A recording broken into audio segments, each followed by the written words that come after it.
Morning everybody. Praise the lord. ఇంకోసారి అండి గట్టిగా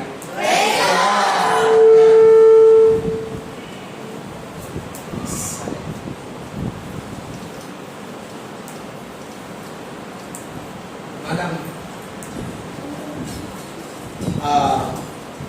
ఈ రోజున ఎన్నో లెసన్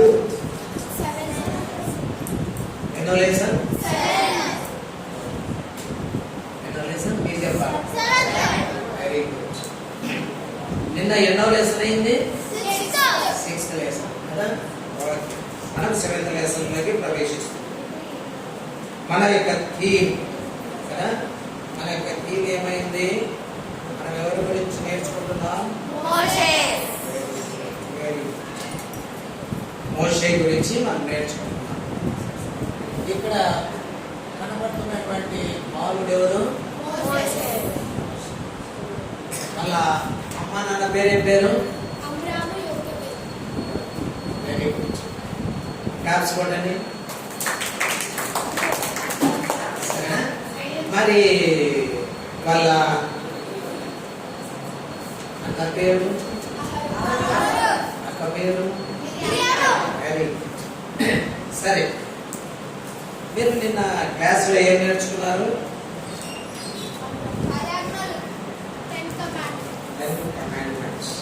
10 కమాండ్మెంట్స్. ఒక్కొక్క కమాండ్మెంట్ ఏంటి ఒకసారి చెప్పగలుగుతారా?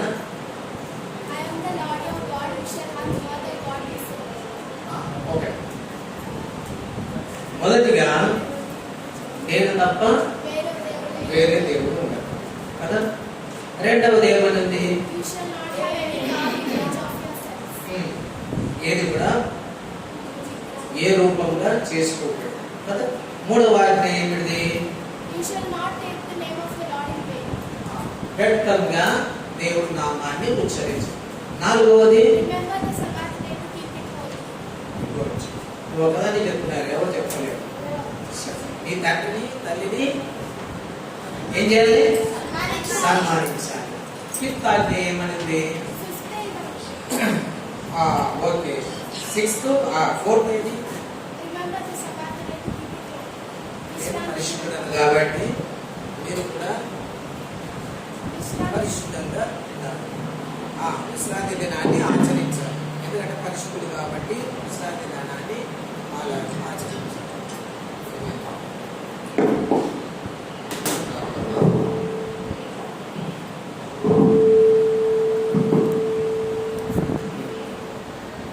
సో ఇక 6వ ఆజ్ఞ వచ్చేటప్పటికి కదా, ఎవరిని కూడా నరహత్య చేయవద్దు. 7వది అడంటది. తర్వాత స్టీల్, దొంగతనం చేయవద్దు. ఇక 9వ ఆజ్ఞ వచ్చేటప్పటికి ఎస్ కదా, అబద్ధ సాక్ష్యం పలకవద్దు. 10వ ఆజ్ఞ వచ్చేటప్పటికి ఏమనుంది? ఎవరిది కూడా ఆపేక్షించు. సో ఈ 10 ఆజ్ఞల గురించినటువంటిది క్లుప్తంగా మీరు గత క్లాస్లో విన్నారు.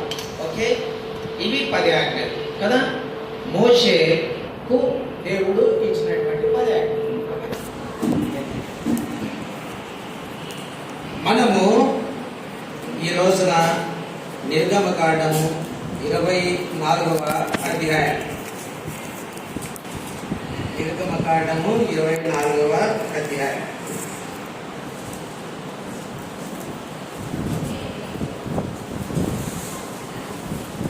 మనం చదువుకోబోతున్నాము. ఆ తర్వాత దాని గురించినటువంటి వివరణ మనం తెలుసుకుంటాము వెరీ క్లుప్తంగా.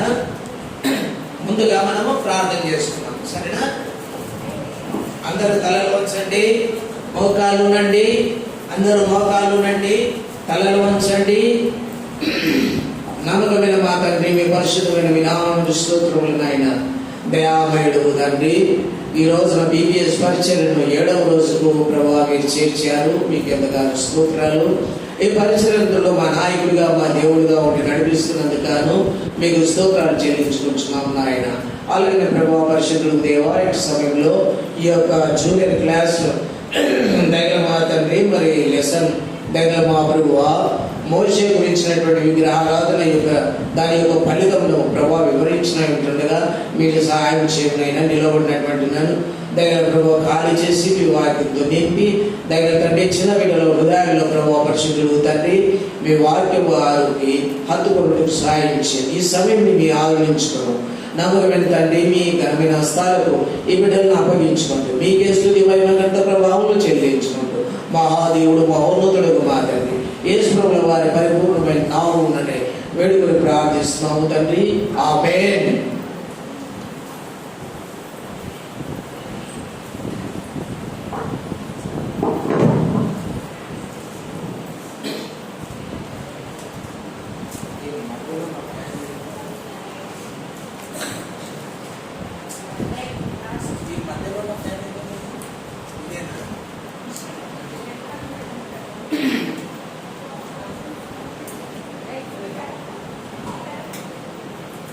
బైబిల్ ఉన్నవారు బైబిల్ తెరవండి.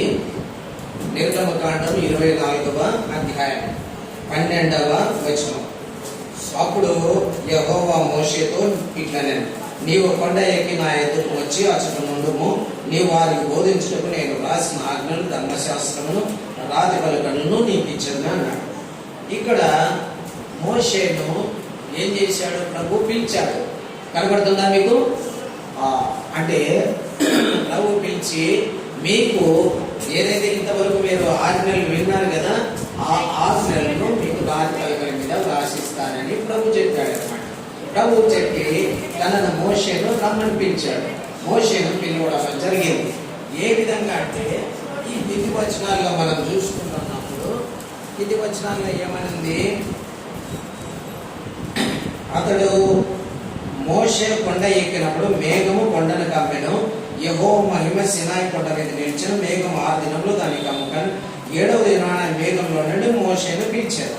యెహోవా మహిమ ఆ కొండ శిఖరంలో దహించు అగ్ని వలె ఇశ్రాయేలీయుల కన్నులకు ఆగుపడేను అని ఉంది. ఇది అన్నమాట. దహించు వలె ఏ విధంగా ఉంది? దహించు వలె అగ్ని వలె ఉంది కదా. మోషే నువ్వు పిలిచినప్పుడు ఆ అగ్ని మేఘంలోకి ప్రవేశించాడు.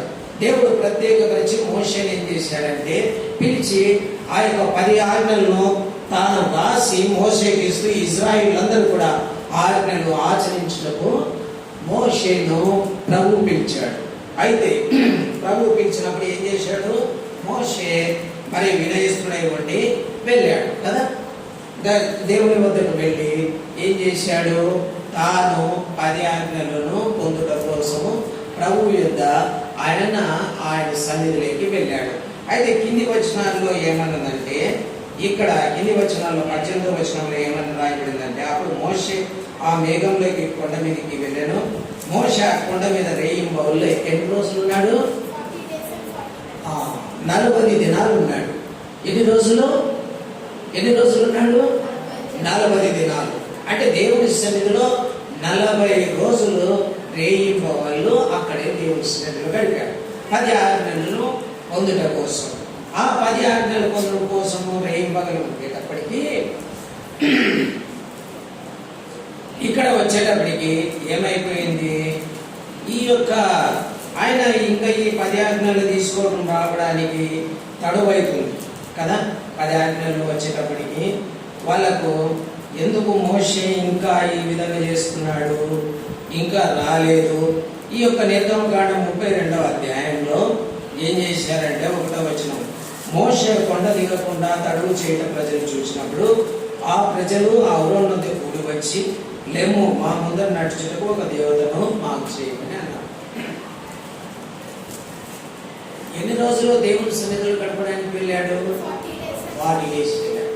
అందులో ఒక ఇశ్రాయేలీయులు ఏం చేశాడంటే, ఆయన ఇన్ని రోజుల వరకు దిగడం లేదు, అసలు ఉన్నాడో పోయాడో మాకు తెలియదు, కాబట్టి మా ముందర నడవడానికి మాకు ఒక దేవుడు కావాలి, కాబట్టి ఆ దేవుడిని నువ్వు తయారు చేయాలి. ఎవరి దగ్గరకు వచ్చారో చాలా ఆ విధంగా దేవుడిని చేయమని ఆ దగ్గరకు వచ్చారు. ఆరోన్ దగ్గరికి వచ్చి ఏమని చేశాడు, ఆ దేవుడు ఏ విధంగా ఉండాలి, ఏదో ఒక విగ్రహ రూపంగా ఉండాలని వాళ్ళు కోరారు కదా. ఆ విగ్రహ రూపం ఏమైంది, దూడ. ఏ విధంగా ఇది ఆరోను. ఈ యొక్క ఇజ్రాయెల్ ప్రజలందరూ కూడా వచ్చి ఆయన బలవంతం చేశారు, నాకు ఒక దేవుడు కావాలి. ఎందుకంటే మోషే రావట్లేదు. ఒక రోజు పోయింది, 2 రోజులు పోయింది, 4 రోజులు పోయింది, 10 పోయింది, 20 పోయింది, 30 రోజులు పోయింది. దాదాపుగా 40 రోజులు కావస్తుంది. అంటే ఇంకా 40 రోజులు కాలేదు. అందులోపుగానే ఈ యొక్క ఆరోను ప్రెషర్ చేసి, కాబట్టి ఆరోను ఏం చేస్తాడు, ఇక్కడ తప్పని పరిస్థితులలో మరి తాను ఏం చేశాడు, వాళ్ళ కోసమని ఒక విగ్రహాన్ని తాను, కనబడుతుందా, అందరు కనబడుతుంది కదా, ఒక విగ్రహాన్ని చేశాడు. ఆ విగ్రహం ఎలా ఉంది, ఏ ఆకారంలో ఉంది, దూడ ఆకారంలో ఉంది. ఒక విగ్రహాన్ని చేశాడు. అయితే ఈ విగ్రహాన్ని చేసేసి ఇదంతా చేసేటప్పటికి ఈ యొక్క మనకు 32వ అధ్యాయంలోనే ఏది నిర్గమకాండము 32వ అధ్యాయంలో అప్పుడు మోషే ఏం చేశాడు, 15వ వచనంలో మనం చదువుకుంటున్నప్పుడు, మోషే శాసనములుగా 2 పలకలను చేత పట్టుకొని కొండ దిగి వచ్చాను.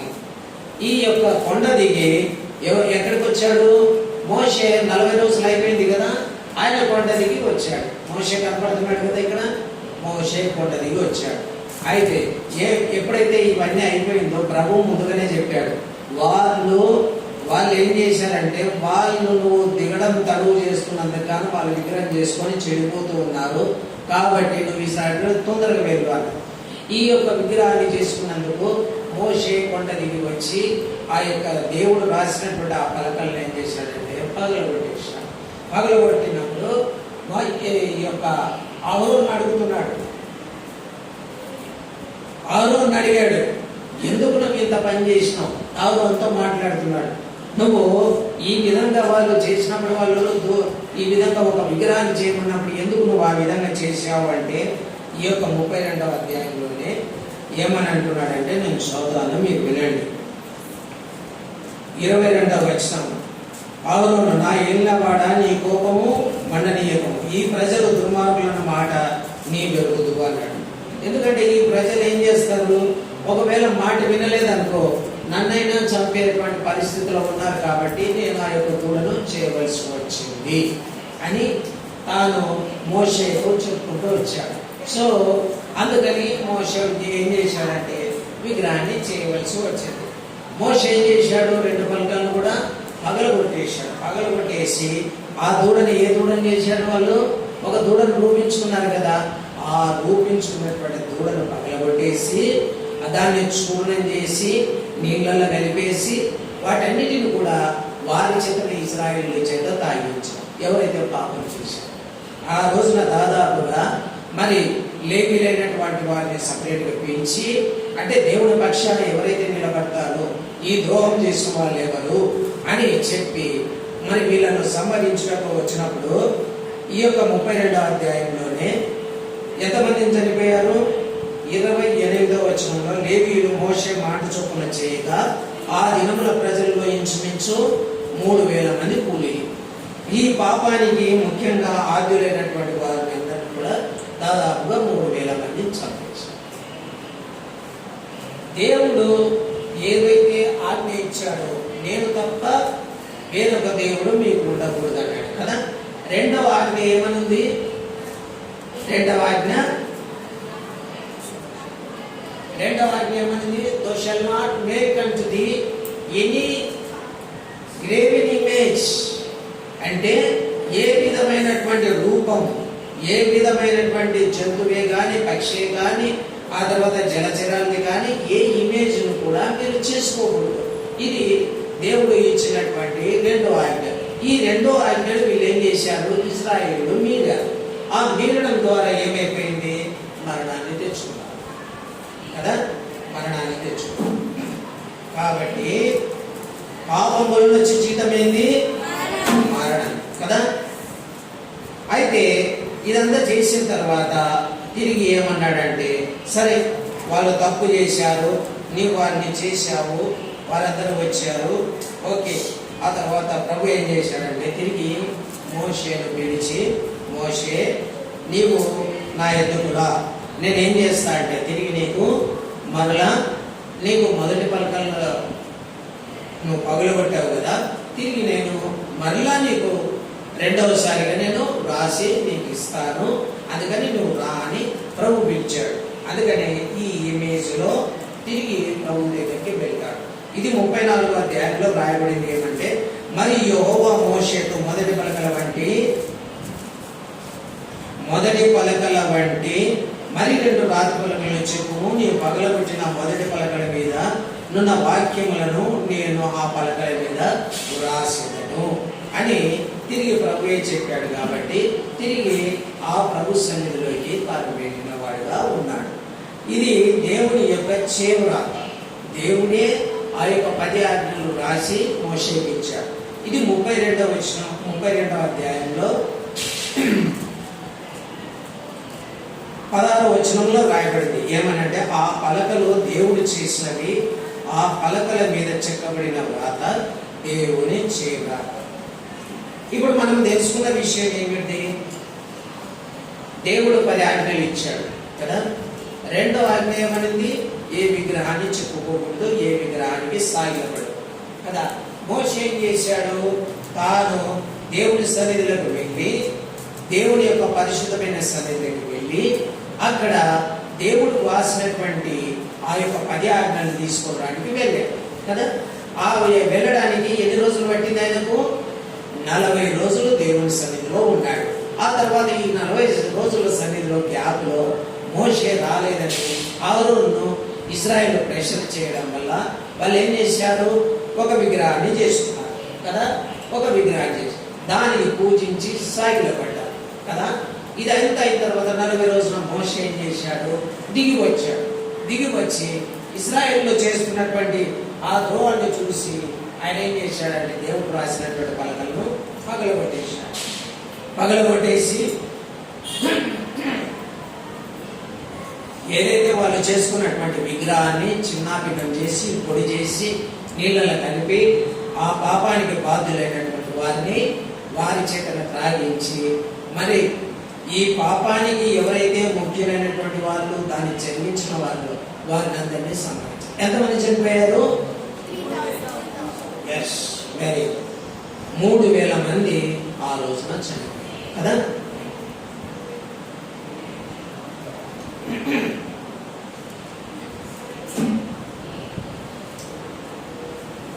తిరిగి ప్రభు ఏం చేశాడు? మరలా నీకు రెండవసారి నేను రాస్తానని చెప్పినప్పుడు మోషే తిరిగి దేవుని సన్నిధికి వెళ్ళి ఆ 2 పలకలను తీసుకుని వచ్చిన వాడుగా ఉంటాడు. మీకు కొన్ని విషయాలు నేను చెప్తాను. సరే, మోషే తల్లిదండ్రులు వారి పేర్లు ఏమిటి? ఆమ్రాము, యోగవేదు కదా. ఆ యొక్క అన్న పేరు అహరోను, అక్క పేరు మిర్యాం. ఎన్ని సంవత్సరంలో మరి ప్రభువు మోషేని పిలిచాడు? 80వ సంవత్సరం. ఆయన వయసు 80 సంవత్సరాల్లో ఇశ్రాయేలును విడిపించుటకు దేవుడు ఆయనతో మాట్లాడి నడిపించాడు. దేవుడు మాట్లాడి నడిపించినప్పుడు ఎక్కడ ఏ ప్రదేశానికి వెళ్ళినప్పుడు ఈ యొక్క ధర్మశాస్త్రం యొక్క 10 ఆజ్ఞలను ఎక్కడిచ్చాడు ప్రభు మోషేకు? ఏ పర్వతం మీద మరి 10 ఆజ్ఞలు ఇచ్చాడు? సీనాయి పర్వతం మీద. దేవుడి యొక్క పరిశుద్ధమైన సన్నిధిలోకి మోషే వెళ్ళి ఆ యొక్క 10 ఆజ్ఞలు తీసుకొని వచ్చి ఆ తడుగు చేస్తున్నప్పుడు ఏం జరిగింది? కింద ఇశ్రాయేలీలు ఒక విగ్రహాన్ని చేసుకున్నారు కదా. ఆ విగ్రహాన్ని తిరిగి మోషే వచ్చినప్పుడు ఆ 10 ఆజ్ఞలు ఏం చేశాడు? పగలబెట్టాడు కదా. అయితే ఆ విగ్రహాన్ని ఏం చేశాడు? మళ్ళా తర్వాత చేసుకున్న విగ్రహాన్ని పొడిగా చేసి నీళ్ళలో కలిపి మరి ఇశ్రాయేలుకే తాపించాడు కదా. ఆ పాపానికి ఒడిగట్టిన వాళ్ళను ఏం చేశాడు? చంపేశాడు. ఎంతమంది చంపబడ్డారు? 3,000 మంది చంపబడ్డారు వెరీ గుడ్. అయితే దేవుని వాక్యం ఏమని చెప్పబడుతుందంటే, మనము రోమీయులకు రాసిన పత్రిక 3వ అధ్యాయము 23వ వచనాన్ని మనం చదువుకున్నాం. ఇది మన కంటక వాక్యం కూడా. రోమీయులకు రాసిన పత్రిక 3:23 ఎవరైనా చదవాలి. Very good. ఆ తర్వాత తెలుగులో కూడా చదవండి.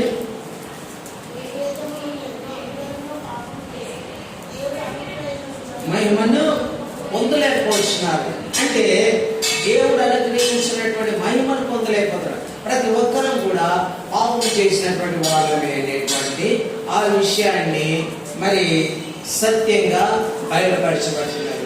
మా ప్రియమైన బిడ్డల ద్వారా మనము ఏ భేదం లేదు, మనమందరం కూడా పాపం చేసిన వాళ్ళమే కదా. పాపం అనేది ఆదాము నుంచి మన యొక్క శరీరంలో మన యొక్క జీన్ ప్రకారంగా మనలో ప్రవేశిస్తుంది. పాపం అంటే ఏమిటి అనేది మనం అనుకుంటున్నాం. అయితే ఈ యొక్క 10 ఆజ్ఞలను మనం చూసాం కదా. ఏ ఇమేజెస్ కానీ ఆ తర్వాత ఇంకా ఎన్నో విధాలుగా వ్రాయబడింది. ఏమిటి?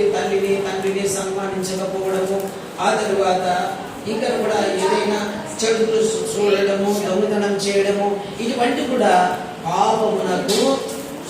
పాపమునకు ఎటువంటివి ఇవన్నీ కూడా మార్గాలే అంటాడు. మన ఇమేజ్లలో, మన యొక్క ఆలోచనలలో, ఇప్పుడు ఉన్నటువంటి పరిస్థితులలో మనకు పాపం అనేది ఎటువంటి పరిస్థితుల్లో ఉంటుంది? మనం సెల్ ఫోన్లు చూస్తున్నాం కదా. ఆ తర్వాత ఏమైనా ఆటలకు మనం బానిసమవుతున్నాం. అయితే వాటిని మరి పిక్చర్స్ కానీ, సినిమాలు కానీ, ఆ తర్వాత సీరియల్స్ కానీ వీటన్ని చూస్తున్నప్పుడు ఏమైపోతుంది? మనము దానికి మన బౌండ్ అయిపోతున్నాం. రైట్? ఈడన్నా కూర్చో, ఆడన్నా బయట. You don't disturb. Okay? Very seriously I'm telling you. నువ్వు ఇటు చూడు. అరే దానిపై అల్లరి చేస్తాడు, అటువంటి గమ్మ కూర్చున్నాడట.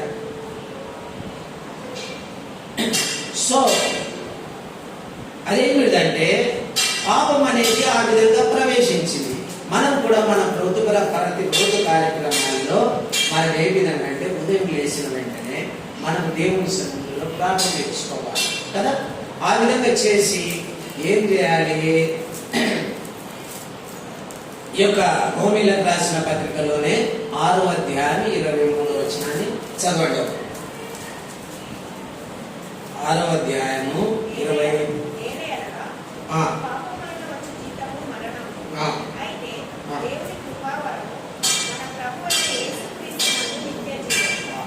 ఎంత గొప్ప మాట కదా. ఏమన్నది? ఏదైనా పాపంలో వచ్చే జీతము మరణం అనేది ఉంది. అంటే ఈ యొక్క పాపము ఏ విధంగా అయితే పాపంలో వచ్చేదో అది మరణం అవుతుంది.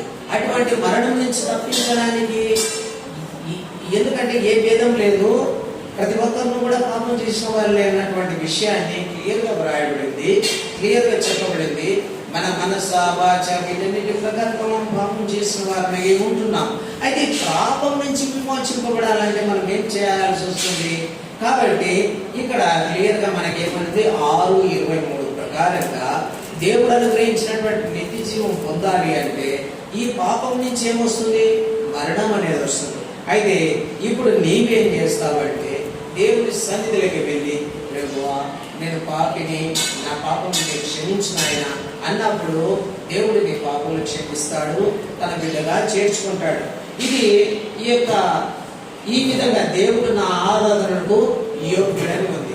ఇక్కడ రెండవదిగా ఇంగ్లీష్లో ఏమన్నది? God deserves my worship. ఎప్పుడైతే నీవు ఆ విధంగా నువ్వు ఒప్పుకొని ఆయన సన్నిధిలోకి నువ్వు వచ్చినప్పుడు దేవుడు నీ ఆరాధనను అంగీకరిస్తాడు. నిన్ను తన బిడ్డగా చేసుకుంటాడు. అప్పటి నుంచి నువ్వేం చేస్తావంటే నువ్వు యొక్క పాప జీవితానికి కానీ, ఈ యొక్క ఏమంటే సాధారణ బంధకానికి కానీ అపవిత్రింపబడకుండా దేవుని యొక్క ఆ యొక్క సంరక్షణలో, ఆయన అడుగు జాడల్లో నువ్వు ఉంటావు.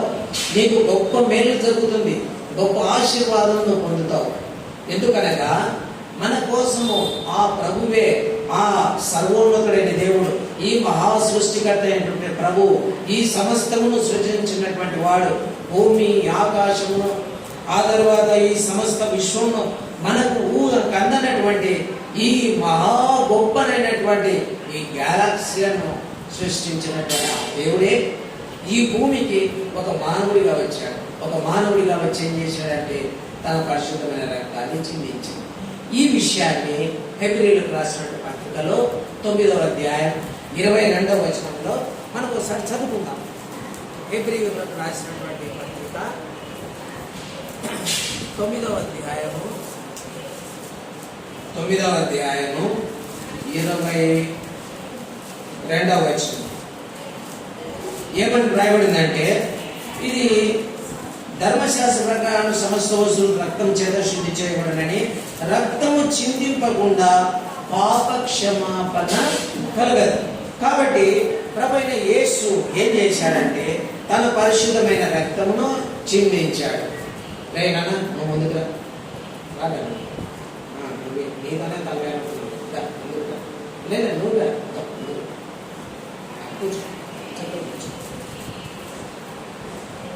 డిస్టర్బ్ చేయదు, అది కూడా ఒక పాపం. ఓకే, సో ఆ విధంగా ఏం చేయబడుతుందంటే ఆ ప్రభువు తన యొక్క పరిశుద్ధమైన రక్తము చిందించి మనందరి కోసము ప్రభు మనల్ని ప్రేమించాడు. చిన్న పెద్ద అనేది తేడా లేకుండా ప్రతి ఒక్కరిని ప్రేమించాడు. ఆయన ప్రేమించి ఆయన మహోన్నతమైనటువంటి స్థానాన్ని కూడా వదిలి మన కొరకే ఒక మానవుడిగా ఈ లోకానికి వచ్చి తన పరిశుద్ధమైన రక్తాన్ని చిందించాడు. కాబట్టి ఇప్పుడు సులువైనటువంటి మార్గం ఏముందంటే ఆ మహోన్నతుడైన దేవుని ఆశ్రయించడం ద్వారా ఇప్పుడు నీవు పరిశుద్ధపరచబడతావు. పరిశుద్ధపరచడం అంటే నీకు ఇది ఉంది కదా, ఏమని చెప్పాడు ఈ యొక్క 10 ఆజ్ఞలలో ఒకటి ఏమని, నేను పరిశుద్ధుడే ఉన్న ప్రకారంగా మీరు కూడా పరిశుద్ధులే ఉండమని ప్రభువు చెప్తున్నాడు కదా. మీరు పరిశుద్ధంగా ఉండి ఏం చేయాలి, మీరు ఈ యొక్క పరిశుద్ధ ఆలయంలో ఆ యొక్క పరిశుద్ధ దినమును ఆచరించాలనేటువంటి కూడా ఒక ఆజ్ఞ ఉంటుంది కదా. అందుకని మీరు ఆ విధంగా చేసినప్పుడు మీరు ఈ రోజున చిన్నపిల్లలే, కానీ మీరు ఈ యొక్క భవిష్యత్తులో మీ జీవితంలో ముందున్న జీవితాల్లో ఎంతగానో గొప్ప మేలు మీరు పొందుతారు. ప్రభువును మీరు అంగీకరించి శ్రీ సొంత రక్షకుడుగా ఆయన్ని స్వీకరించినప్పుడు మీ యొక్క భవిష్యత్తులో ఎన్నో గొప్ప కార్యాలు చూస్తారు, ఎన్నో గొప్ప మేలు మీరు పొందుతారు. కాబట్టి నేడు దేవుడు మీకోసము దయచేసినటువంటి ఈ మోషే గురించినటువంటి చరిత్ర, అతను కూడా ప్రభువునందు విశ్వాసం ఉంచడం ద్వారా, ప్రభువును గౌరవించడం ద్వారా, ప్రభువును ఆరాధించడం ద్వారా ఏమైపోయాడు, ప్రభువే ఆయనను గొప్పవాడిని చేశాడు. ఆయన గొప్పవాడు కాదు, ఆయన కూడా నీలాగా నాలాగా సామాన్యమైన వాడే. అటువంటి వాడిని ఏం చేశాడు, ప్రభువును ఆయన ఎప్పుడైతే ప్రభువును గౌరవించి దేవుడికి లోబడ్డాడో ఆయనను ఏం చేశాడు, ఎంతగా హెచ్చించాడంటే ఈ యొక్క దేవుని సన్నిధిలో ప్రవేశించేటువంటి అర్హత కేవలం మోషేనే పొందాడు. ఆ మహోన్నతమైనటువంటి ఆ యొక్క మేఘంలో ప్రవేశించడానికి మనం ఇందాక చదువుకున్నాం కదా 24వ అధ్యాయంలో. ఎందుకంటే వాళ్ళు ఎవరు ప్రవేశించలేకపోయారు ఇశ్రాయేలు, కానీ మోషే మాత్రం ఒక్కడే ఆ అగ్ని మేఘ స్తంభంలోకి ఆయన మాత్రమే ప్రవేశించేటువంటి అర్హత పొందినవాడుగా ఉంటున్నాడు. సో దేవుడు ఎంతగానో మోషేను ప్రేమించాడు. అలాగనే ఆ మోషేను ప్రేమించినటువంటి దేవుడే మిమ్మల్ని కూడా ఎంతగానో ప్రేమిస్తున్నాడు. తన చేతుల్లో చాపి నా ప్రియమైన బిడ్డల వారిలారా నా ఎదుకు రండి, నేను మీకు ఏం చేస్తా అంటున్నాడు, విశ్రాంతిని కలుగజేస్తా, అంటే మీ పాపములు క్షమిస్తా, నా బిడ్డలుగా చేర్చుకుంటా, మీకు కావలసినటువంటి ప్రతి ఆశీర్వాదాన్ని నేను దయచేస్తా అని ప్రభువు ఒక్కడించి చెప్తున్నాడు. కాబట్టి నేడు నీవు దేవుడి సన్నిధిలోకి కూడా చిన్న తనములోనే నువ్వు ఈ వయసులోనే ప్రభువును అంగీకరిస్తే ఎంతో గొప్ప మేలు నువ్వు పొందుతావు. ప్రభువు మిమ్మల్ని ప్రేమను పిలుస్తున్నాడు కదా, సరేనా? ఓకే, నేను కొన్ని విషయాలు మీకు మరలా రిపీట్ చేస్తాను, ఆ విషయాలు మీరు నాకు చెప్పాలి. ఓకే, సరేనా? మనకున్నటువంటి కొద్ది సమయంలో కొన్ని విషయాలు నేను మీకు అడుగుతాను. మోషే ఎన్ని రోజులు తాను దేవుని సన్నిధిలో ఉన్నాడు? Very good. మీ తరఫున నేనే క్లాప్స్ కొడతాను. ఓకే, సరే. ఎన్ని రోజులు ఉన్నాడు? 40 days. 40 days, day and night. Good. ఆ తర్వాత మోషే అన్న పేరు వెరీ గుడ్. మోషే ఎక్కిన పర్వతం పేరు సినాయి పర్వతం. Very good. ఆ తర్వాత మోషే అడుగు చేయడం ద్వారా మరి ఇశ్రాయేలీలు ఏమి చేశారు? విగ్రహం. Very good. ఆ విగ్రహం ఏ రూపం ఉంది?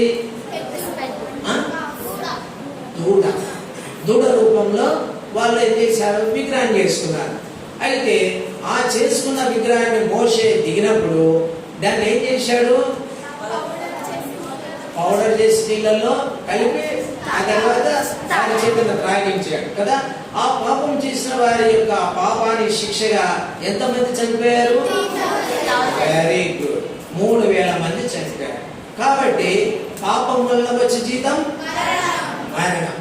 కాబట్టి మరి ఈ యొక్క రోమీయులకు రాసిన పత్రిక 3:23 ప్రకారంగా ఏమనింది ఆ యొక్క వచనం? ఏ భేదము లేదు,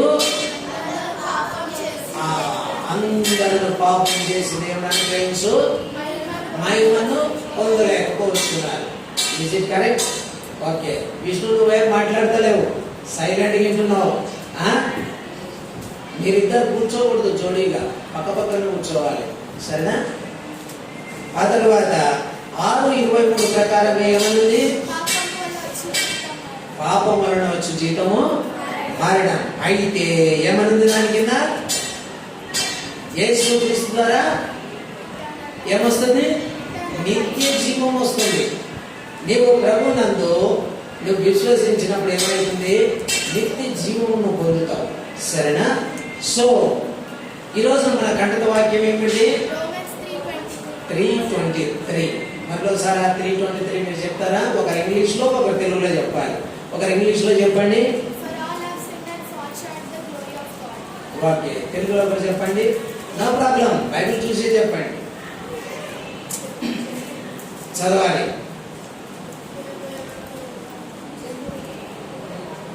తెలుగు బైబిల్ సార్ మీకు లేవా? అంతా ఇంగ్లీష్లో లేనా?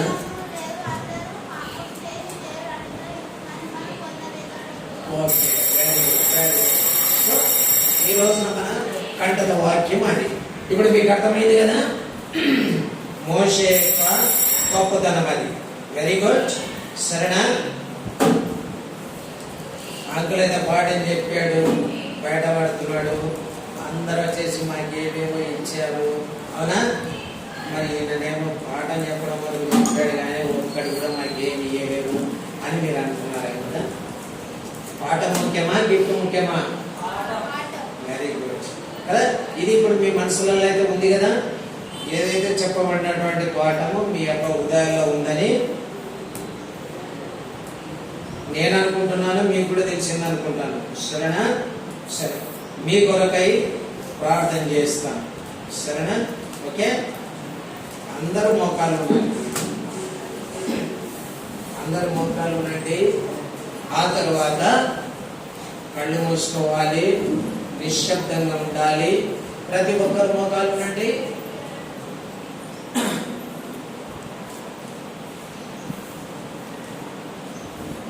ప్రతి ఒక్కరు మోకాళ్ళ మీదకి రావాలి, కళ్ళు మూసుకోవాలి.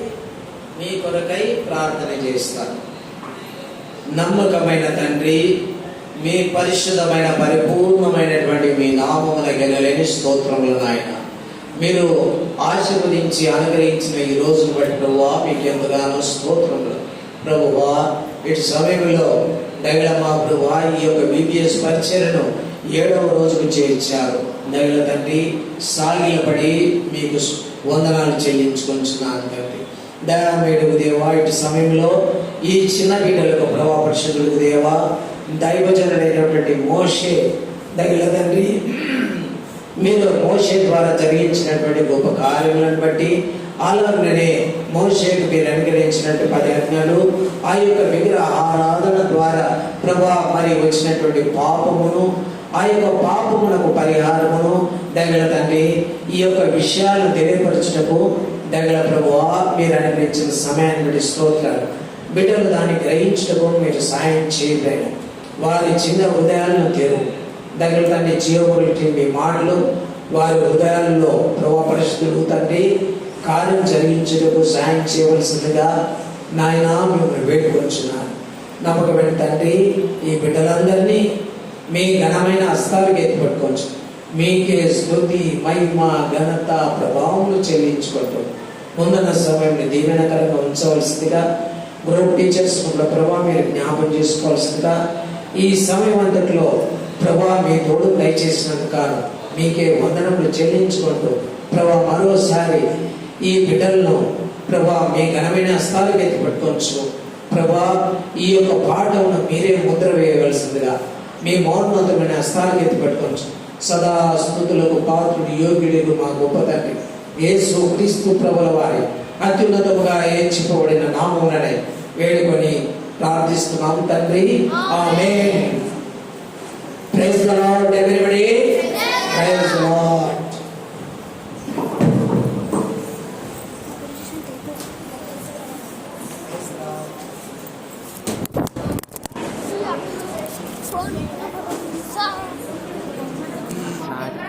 ఇది